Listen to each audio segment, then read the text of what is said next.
challenging 10K. Chris, what was it like out there just grinding away those laps? It was hot and it was tough. I mean,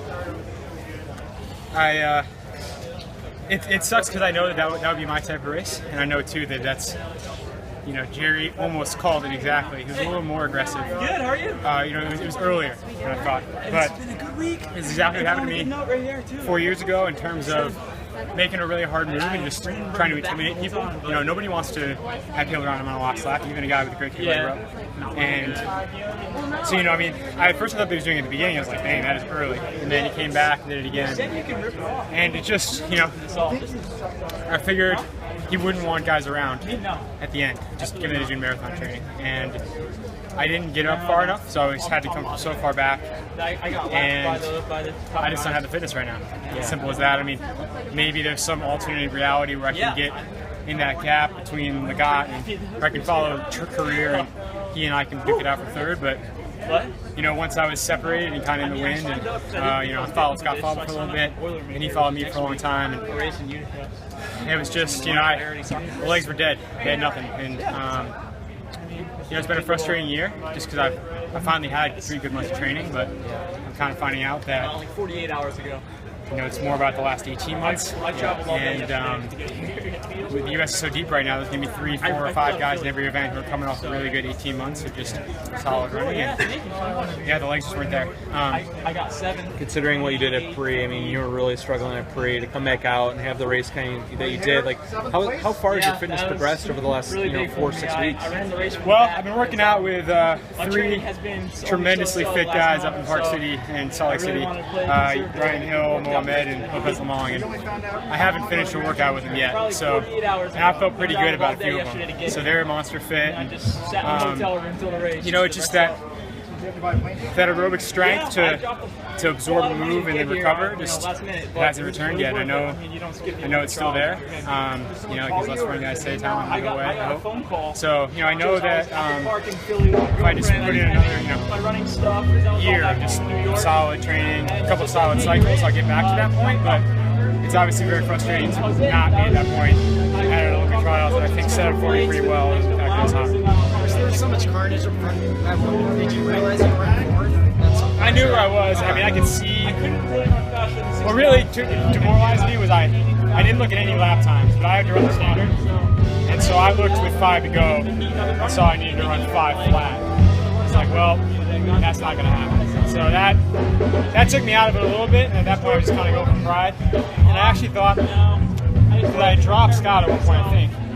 And we lapped Hassan. And I thought Hassan had like jumped on, and he was the one behind me. And with like 600 to go, I realized it was actually Scott, and I was like, oh god, this is gonna be hard. How rough was it? Was that? How rough was it?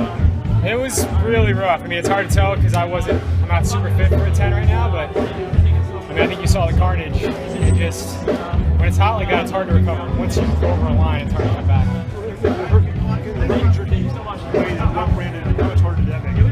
A lot harder. I mean, I think, especially with a guy like Rupp, because you know he can maybe hold it. So it messes with your mind a little bit, and I think that's a smart way to do it. If you go, sorry, my throat's kind of going up a little bit here. Yeah, if you go at a solid, even pace, everyone can just kind of shut their brain off. But if you gap guys, you force everyone to think and make big moves, and you put a little more pressure on them as well. I'm going to start. When you saw Jenkins, those guys dropping out, and before you check the time, do you think, well, you know, maybe I thought maybe. I was buried, but he was kind of buried too, so maybe. Chris, getting into the meet, I know you're 27, but was there like a formal petition, or how did that work? Yeah, so it's in the USATF rules that you can petition to get into the meet, and they can expand the field to whoever they think adds depth to it. It's not how I want to do it, obviously. I would rather run 27:30 last year, and it's totally fine. But we considered it, we talked it over, and Jerry and I, we weren't super comfortable with it, but we said, it's in the rules, it's not going to kick anybody else out of the meet. We might as well submit the petition. So my agent, Dan Lilo, submitted the petition when I think like a hotline opens on like 11 the day after entries close.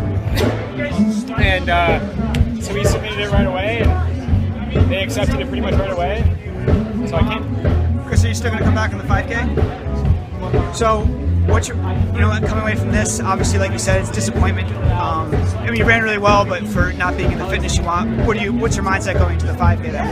What are you going to try to do in that race? Yeah, I mean, I know that these guys, the guys I've been training with are super fit. I know that there's a lot of the guys who are really fit, and it's going to be a fast last lap, which isn't my specialty, but at this point, I'm just trying to get back to the process that made me good and put in solid days of training, race hard when I get the chance, and just try to keep building momentum and slowly chipping away back to where I was, 13:08. When you think about the Olympics, obviously 2012 you were 4th, I'd say you're 5th, not far off.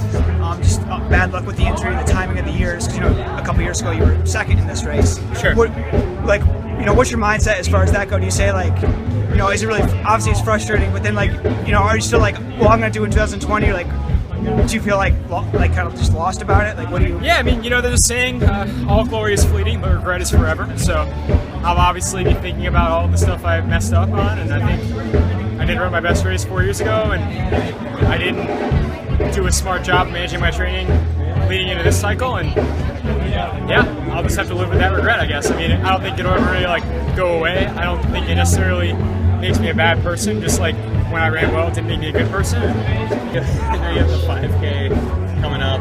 Are you gonna keep it in the track after that, or move to the roads? Do you think?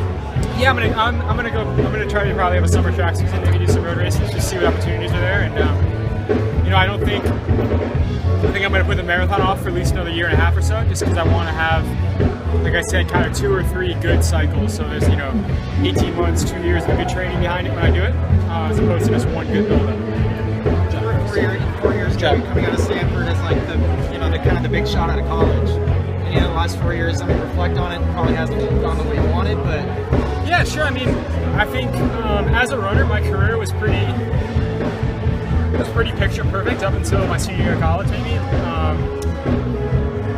Maybe just the last 2 meets of my senior year of college. I just got better and better and better, and I just figured there was something inherent within me that would make me always get better. And I've just learned that's not true, and there were things that I wasn't aware of that, that I was doing without knowing, or just, I was doing with my coach's guidance, and that made me good. So yeah, the last 15 months or so has been a real learning experience in terms of just failing, and then, just the cycle of injuries, and coming out to races where it's okay, well, I always get it done. I'll get it done this time, and then you just die. So yeah, I mean, at times it's been embarrassing. It's been tough. But there are guys who have it rougher than me in terms of the injury stuff, and I'm still very lucky and very fortunate that Nike could have reduced my contract or stopped supporting me, and they haven't. And, I'm very happy with that. I'm just very fortunate I get to do this. Not many people get to do it, and I'm trying to get back to things that made me successful before. Has the injury stuff all been related to the Achilles issues you had, or is that kind of? There was for 2 years there. I had some minor Achilles problems that interrupted my season in 2013 and 2014, and then the real bad one last year. And then this winter I had a weird nerve hip thing that was also in my shin. And yeah, I mean, I think I've got a better handle on it now. I worked a lot with John Pierce, a physio, in the fall, and learned a lot about my body and taking care of it. Stuff I wasn't doing before. But then I was like, well, I'm doing smart things on that front, so I can just run as much as I want. And so now I've kind of tried to combine moderation in my training with taking care of myself. you got to feel like it's still there, right? I mean, you finished 5th today off. Yeah, I mean.